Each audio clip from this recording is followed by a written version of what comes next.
الحمد لله رب العالمين وبه نستعين والصلاة والسلام على رسوله الكريم أما بعد أعوذ بالله من الشيطان الرجيم بسم الله الرحمن الرحيم إن الذين قالوا ربنا الله ثم استقاموا تتنزل عليهم الملائكة ألا تخافوا ولا تحزنوا وأبشروا بالجنة التي كنتم توعدون صدق اللہ العظیم۔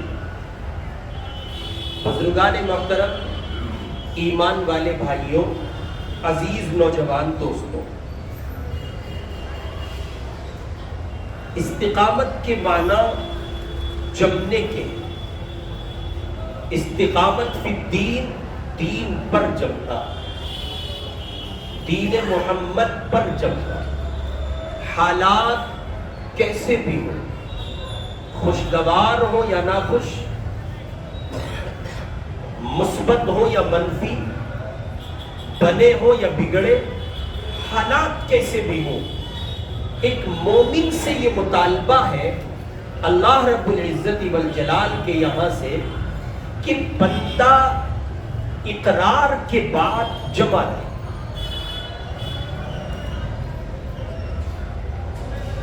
اور یاد رکھیے، استقامت ہزار کرامتوں سے بہتر ہے۔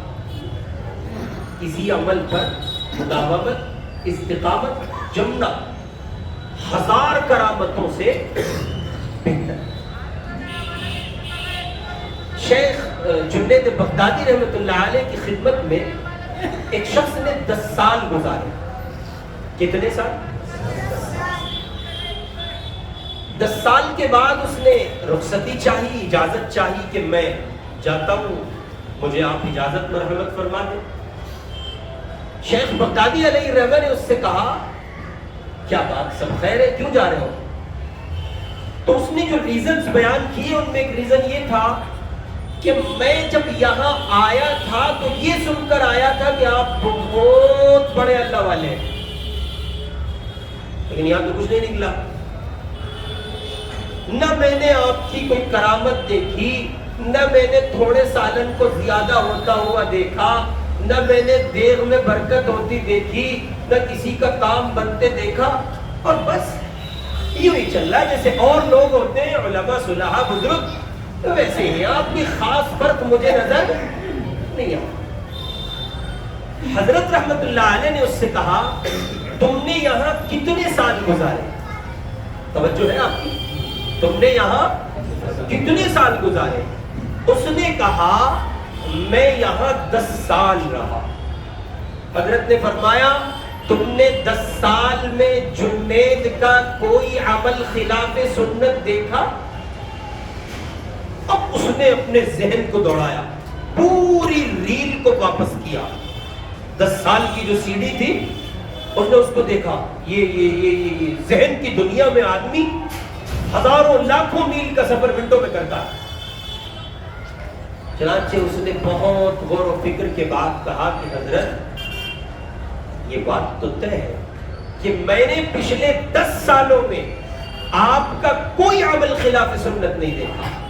تو حضرت رحمت اللہ علیہ نے فرمایا جنید کی سب سے بڑی کرامت یہ ہے کہ پچھلے 10 سال میں اللہ تعالیٰ نے جنید کو آقا کی سنت پر استقامت عطا کی ہوئی ہے۔ استقامت جمنا، ایک آدمی ہفتے میں ایک مرتبہ بھوچال سا آیا اور اس نے اکٹھے پڑھ دیے 20 سپارے۔ کسی کے بیان کا کوئی بول اس کے دل کی دنیا پر ضرب لگا گیا، یا بیٹھے بیٹھے خیال آیا، آنسو بہائے، اٹھا، قرآن کی تلاوت کی اور اکٹھے 20 سپاروں کی تلاوت کی، اور اگلے 20 دن چھٹی۔ ایک آدمی بیچارہ روز معمول کے مطابق صبح کرتا ہے اور آدھا سپارہ تلاوت کا کرتا ہے اور 20 دن میں 10 سپارے پڑھتا ہے۔ آپ کی نگاہ میں ان دونوں میں کون افضل ہے؟ وہ جس نے ادھم کاٹا ہے 20 سپارے پڑھ کے، وہ آدھے سپارے والا بندہ زیادہ بہتر ہے، اس لیے کہ اسے مستقل تلاوت کی توفیق ہو رہی ہے۔ بارکیف استقامت کے معنی ہے جمنا، دین محمد پر استقامت کے راہی، یہ ہماری گفتگو کا عنوان ہے۔ اس پس منظر میں یہ بات سمجھیں کہ اللہ کے پیارے حبیب جناب رسول اللہ صلی اللہ علیہ وسلم کا ارشاد عالی ہے، حضور نے فرمایا جس کی جھولی میں محمد کی جتنی محبت ہوگی، الفاظ میرے ہیں، حدیث آقا کی ہے، پیغام عرض کر رہا ہوں، جس کی جھولی میں محمد کی جتنی محبت ہوگی، بالفاظ دیگر جس کی زندگی میں جتنا دین ہوگا، حالات اس پر اتنے زیادہ آئیں گے۔ حالات کا تعلق کس چیز سے ہے؟ حضور کے دین سے۔ ایک صحابی ہیں ابو سعید رضی اللہ تعالی، انہوں نے اللہ کے لاڈلے پیغمبر سے اپنی تنگدستی کا اظہار کیا، پیارے آقا بڑی مشکلات ہیں، بڑے مسائل ہیں، بڑے حالات ہیں، اللہ کے رسول کام نہیں چل رہا ہے، تنگی ہے۔ تو حضور نے فرمایا صبر کرو، اور یہ بات ذہن نشین کر لو کہ تم میں سے جو لوگ مجھ محمد سے جتنی محبت کریں گے، ان پر فقر، غربت، تنگی، کاروبار کی مار، حالات، مسائل اتنے زیادہ آئیں گے۔ اور حضور نے فرمایا کیسے آئیں گے؟ منتخب میں روایت موجود ہے، منتخب کا حوالہ اس لیے دے رہا ہوں کیونکہ منتخب آپ سب لوگ پڑھتے ہیں۔ تو حضور علیہ السلام نے فرمایا کیسے آئیں گے؟ آپ نے مثال سے بات کو سمجھایا۔ آپ نے فرمایا حالات ایسے آئیں گے جیسے پہاڑ کے فراز علاقے سے، اونچے علاقے سے نشیب میں پانی آتا ہے، اونچائی سے نیچائی کو پانی جتنی تیزی سے آتا ہے، حالات اتنی تیزی سے آئیں گے۔ فقر کے حالات، غربت کے حالات۔ عجیب سوال ہے، ہم نے کہا اللہ ہم آپ سے محبت کرتے ہیں، یہ ہم نے کہا۔ کسی نے ہم سے کہا میں آپ سے بہت محبت کرتی ہوں، کسی نے ہمیں پرپوز کیا۔ حلال پیمانے پہ رکھ کے سوچے، میں حرام کھانے کی بات نہیں کر رہا ہوں۔ آپ کی شریک سفر آپ سے کہتی ہے دیکھنا جی مجھے آپ سے بہت محبت ہے، ہاں ایسے کہتے ہیں سب، نہیں نہیں کچھ بھی کر جاؤں گی۔ اب یہ کوئی انسٹاگرام کی بیوی تو ہے نہیں کہ شوہر انتظار کر رہا ہے یہ مرے گی تو تاج محل بناؤں گا۔ ہمارے معاشرے میں حلال رشتوں پر لطیفے بنتے ہیں اور حرام رشتوں پہ شاعری ہوتی ہے۔ حضرت اس معاشرے کی کمینگی کا اندازہ لگاؤ، حلال رشتوں پر لطیفے بناتا ہے اور حرام رشتوں کو سر پہ بٹھا کے حساس رہتا ہے۔ بھائی میرے والی تیری جیسی نہیں ہے یار، وہ بہت سیریس ہے مجھے نہیں کہ حضرت اس کی اگر سنگل حرامی تھی تو یہ ڈبل ہے۔ لکھ لو، حرام اور سکون، حرام اور سچائی یہ اکٹھے نہیں ہو سکتے۔ آپ بیکار کے دھندے ہیں، مذہب اسلام میں کوئی کانسیپٹ نہیں ہے ایسا۔ حضرت میں بہت سچی محبت کرتا ہوں، میں نے تو اسے چھوا تک نہیں، موقع نہیں لگا۔ تو چھونے کی بات کر رہا، چھیر پھاڑ کر دیتا اگر تال سے بیٹھ جاتی، تال نہیں بیٹھی، یا گناہ کا موقع حاصل نہیں ہو سکا، یا ابھی بات وہاں تک نہیں پہنچی۔ ابھی بات یا 11 فروری تک ہے یا 12 تک ہے، 13 اور 14 تک نہیں پہنچی۔ 14 تک جس دن پہنچ گئی اس دن دیکھ لیجیے۔ تو یہ ہمارے معاشرے کی کمیونٹی کا عالم ہے کہ حلال رشتوں پر لطیفے بناتا ہے اور حرام رشتوں میں حساس ہو جاتا ہے۔ اللہ ہمیں اس سے نکال دے، نجات عطا کرے۔ ایک خاتون ہم سے یہ کہتی ہے جو ہمارے نکاح میں ہے، شریک سفر ہے، وہ ہم سے کہتی ہے مجھے آپ سے بے پناہ محبت ہے۔ تو آپ اس سے کہتے ہیں دیکھ لے کبھی پھسل جاوے بات میں۔ آگے سے وہ جواب میں کہتی ہے ابھی امتحان لے لو، ایگزام لے لو، اب اگر ہم اس میں پاس نہ ہو تو کہنا۔ کہ محترمہ دیکھ لیں کہیں ایسا نہ ہو آپ امتحان میں فیل ہو جائیں. نہیں نہیں، ہم امتحان میں فیل نہیں ہوں گے. اور ایک شوہر اپنی بیوی کے اس دعوے پر اس کا امتحان لیتا ہے کہ نہیں لیتا؟ لیتا ہے نا. اب سوال یہ ہے کہ آپ کی محبت آپ کی بیوی سے باقی ہے یا فانی؟ اجی بولے نا، باقی ہے یا ختم ہونی ہے؟ بیوی باقی ہے یا فانی؟ فانی ہے. آپ باقی ہیں یا فانی؟ آپ کے پاس کتنا خزانہ ہوگا؟ کروڑ، 2 کروڑ، ارب، 2 ارب، 3 ارب، 10، ایک لمٹ ہوگی نا. سوال یہ کہ ہم محدود خزانوں کے مالک اپنے محبوب کو دعوی محبت پر آزماتے ہیں. ہم کہتے ہیں نہیں، امتحان لیں گے بیگم، اگر آپ پاس ہو گئی تو پھر ہم جانیں گے. اور امتحان کیسا ہوتا ہے؟ تمہارے بھائی سے میری بنتی نہیں ہے اس لیے تم اس کے گھر نہیں جاؤ گی. امتحان لے رہا ہے بابو، امتحان لے رہا ہے. ارے بیوقوف لوگوں کی دنیا، یہ اور بہت سے پہلو ہیں. تو اب سوال یہ، محدود خزانہ، محدود عمر، محدود شان و شوکت، محدود وجود، سب کچھ محدود رکھنے والی ذات اپنے محبوب کا دعوی محبت پر امتحان لیتی ہے. پھر اس اللہ کو یہ بات کیوں نہیں سچتی جس کا سب کچھ غیر محدود ہے اور جس کا وجود باقی ہے، فانی نہیں ہے، کہ وہ اپنے سے محبت کا دعویٰ کرنے والوں کا امتحان کرے. سچتی ہے کہ نہیں سچتی؟ بالکل سچتی. اس لیے اللہ تعالیٰ نے قرآن میں کہا والذین آمنوا اشد حبا للہ، والذین آمنوا اشد حبا للہ. اللہ ایمان والوں سے توقع، ایمان والوں سے پروردگار کا مطالبہ اور ان سے جو امید ہے اور ایمان والوں کو جیسا ہونا چاہیے، اللہ کہہ رہے ہیں ایمان والے تو اللہ سے ٹوٹ کے محبت کرتے ہیں. کیسے محبت کرتے ہیں؟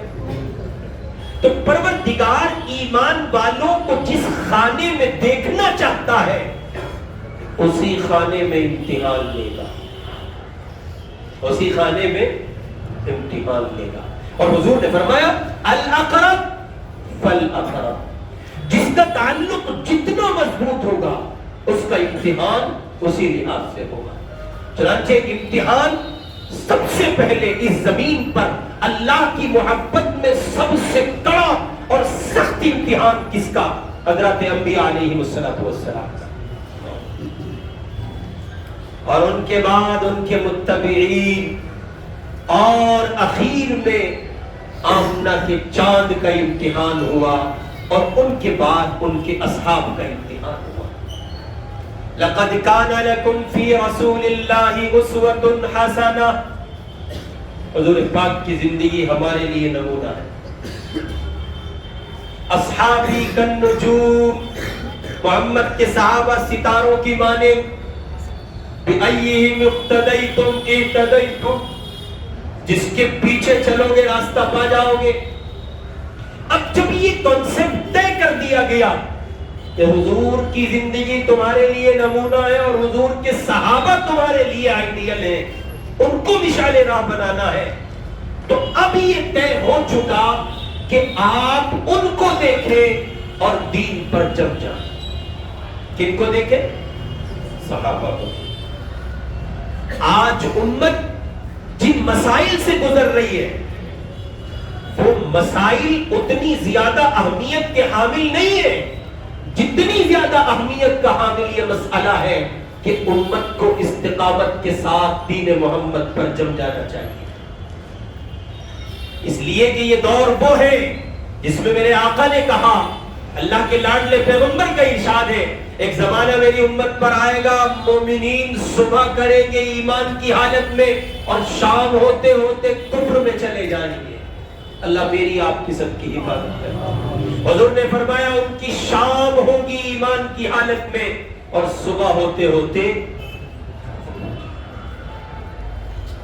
مجھے اور آپ کو خدا نے مسلمان بنایا، میں اور آپ مومن ہیں، ان کی عطا ہے تو مومن ہے، ان کا کرم ہے تو مومن ہے، ان کی توفیق ہے تو مومن ہے، ورنہ حضرت اس زمین پر جہاں کفر سر چڑھ کر بولتا ہو وہاں آپ یہ توقع کر سکتے تھے کہ آدمی توحید کا علم لیے جہان بھر کی خاک جانتا ہو؟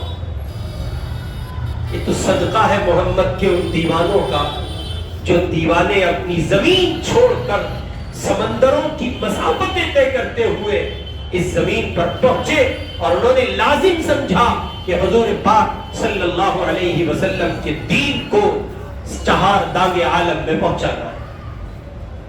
صحابہ اپنے گھروں میں بیٹھ گئے ہوتے تو آج میں اور آپ کسی بت گدے میں گھنٹہ بجا رہے ہوتے اور کوئی پریشان حال نہ ہوتا۔ اس وقت امت کے سامنے جو مسائل ہیں، جو حالات ہیں، ان حالات کے گرد و پیش میں اس بات کا 100% خطرہ ہے کہ میرے آپ کے قدم کہیں لڑکھڑا نہ جائے۔ اس لیے اپنے قدموں کو جمانے کے لیے لازم ضروری سمجھیے اپنی ذات پر یہ پہلو کہ آپ حضور اکرم صلی اللہ علیہ وسلم کے دین پر ثابت قدمی کے ساتھ جمے رہیں اور دین محمد پر استقامت کے راہی کہلائیں۔ اور پیمانہ آپ کے سامنے موجود ہے، اب کسی سے پوچھنے کی آپ کو ضرورت نہیں ہے کہ آپ دین کے کس مقام پر کھڑے ہیں۔ آپ جتنی آزمائشوں میں ہیں، جتنی مشکلات میں ہیں، جتنی سختیوں میں ہیں، اتنے مسائل آپ کے ساتھ ہیں۔ آپ نے غور کیا اس پر؟ پوری دنیا میں ایک قوم مسلم ہی کا خاتمہ کیوں چاہتی ہے دنیا؟ اس لیے چاہتی ہے کہ یہ امت محمد کے وہ افراد جو مسلمان کہلاتے ہیں اصل میں یہ دین محمد کے راہی ہیں، دین محمد کی راہ کے راہی ہیں، اور ساری دنیا کو اسی سچائی اور اسی حقیقت سے بیر ہے۔ اور بہت سی اقوام ہیں ان کے پیچھے کوئی کیوں نہیں پڑتا؟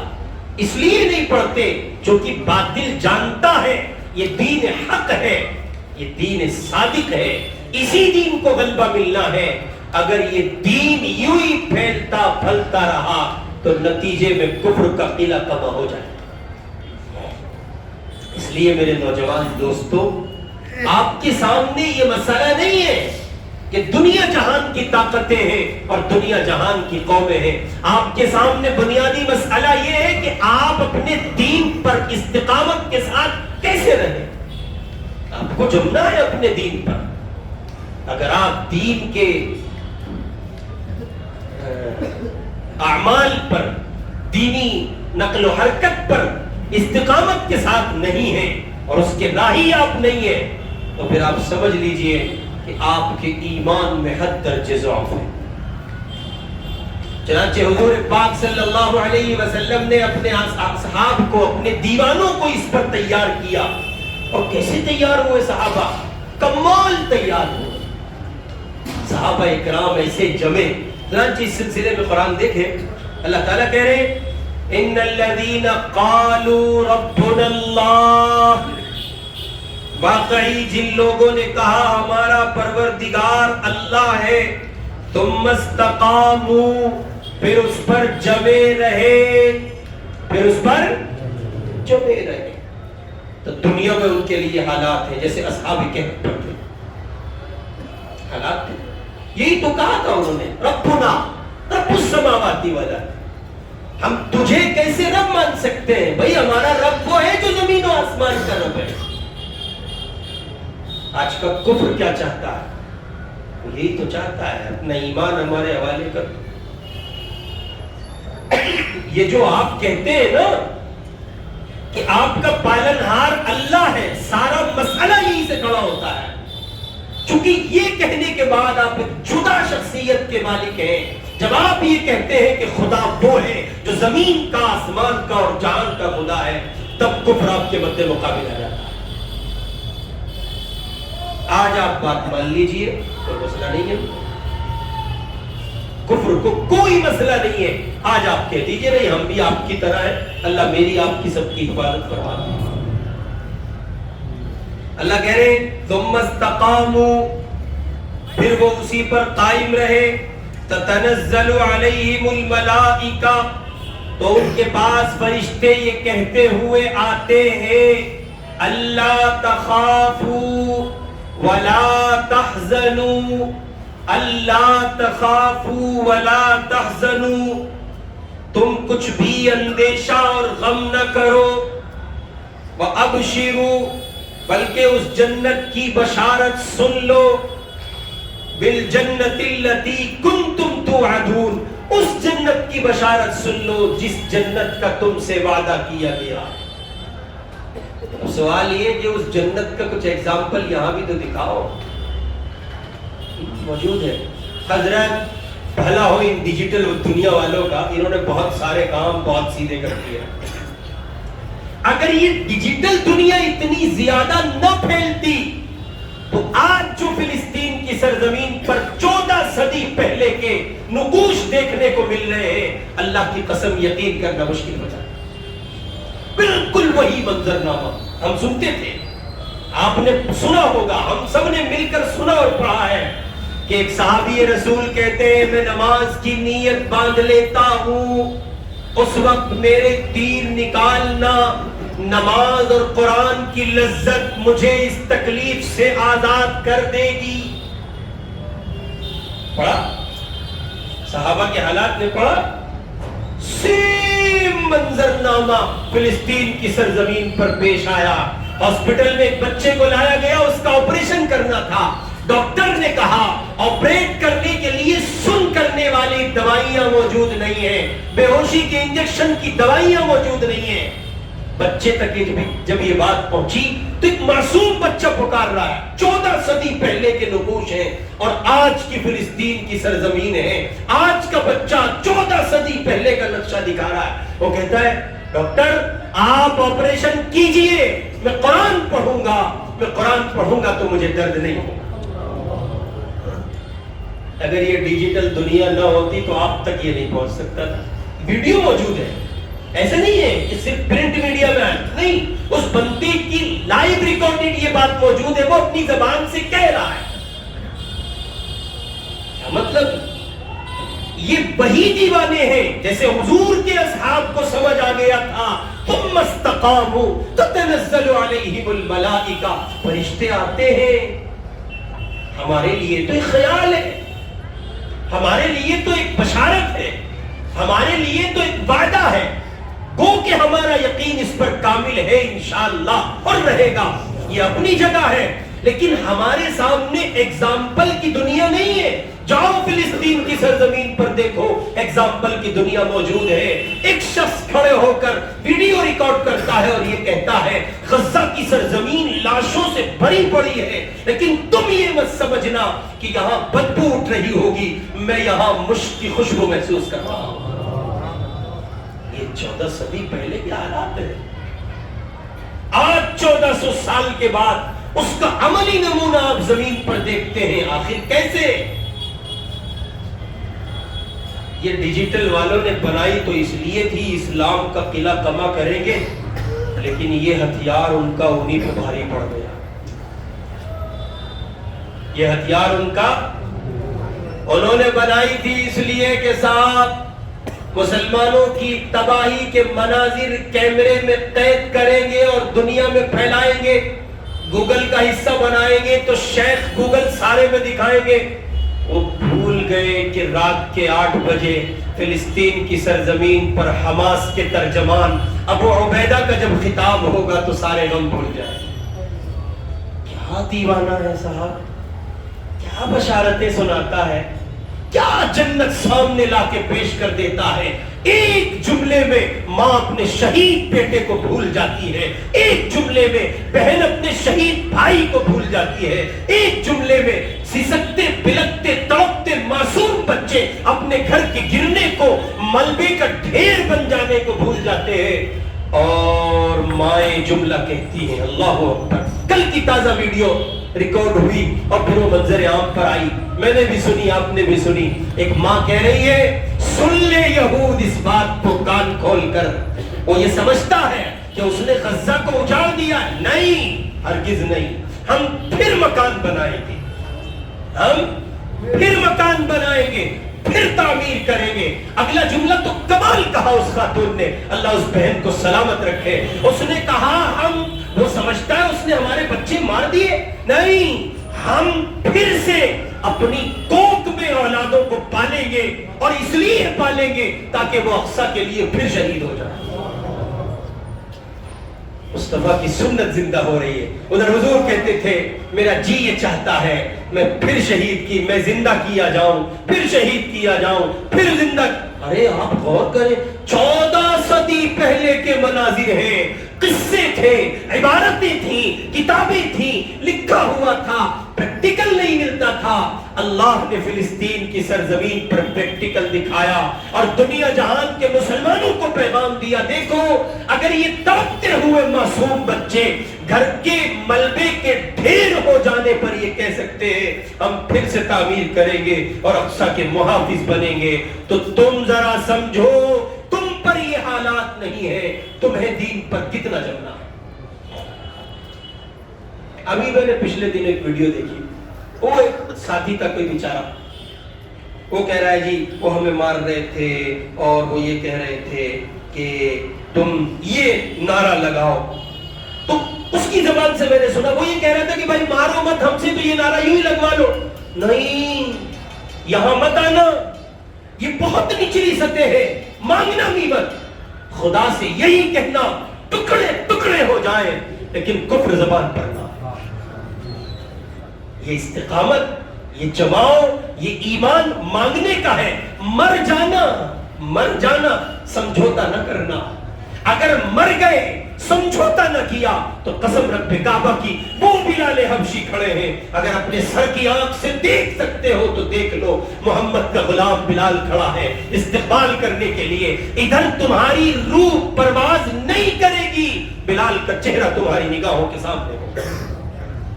اور ایسا ہوا، غزہ کی سرزمین پر اس نو کے مناظر پریکٹیکل دیکھے گئے اور وہ کیمروں کی قید کا حصہ بنے۔ ادھر آخری سانسیں کچھ جسم لے رہے ہیں اور وہ یوں آسمان کی طرف دیکھتے مسکرا رہے ہیں، تو پوچھنے والا پوچھتا ہے کیا دکھ رہا ہے، کہ وہ دیکھو میرے استقبال کو بہت سے لوگ کھڑے ہیں۔ یہ مناظر دیکھی گئے، اس لیے اللہ کہہ رہے ہیں ان الذین قالوا ربنا اللہ، جب یہ کہو گے کہ اللہ ہمارا رب ہے، پروردگار ہے، اس کا مطلب یہ تم مسلمان ہو تو آزمائے جاؤ گے، ثم استقاموا، جمنا ہے، ایمان پر جمنا ہے، ڈٹنا ہے، آخری درجے تک ڈٹنا ہے۔ جان تو جا سکتی ہے، محمد پر لایا ہوا ایمان نہیں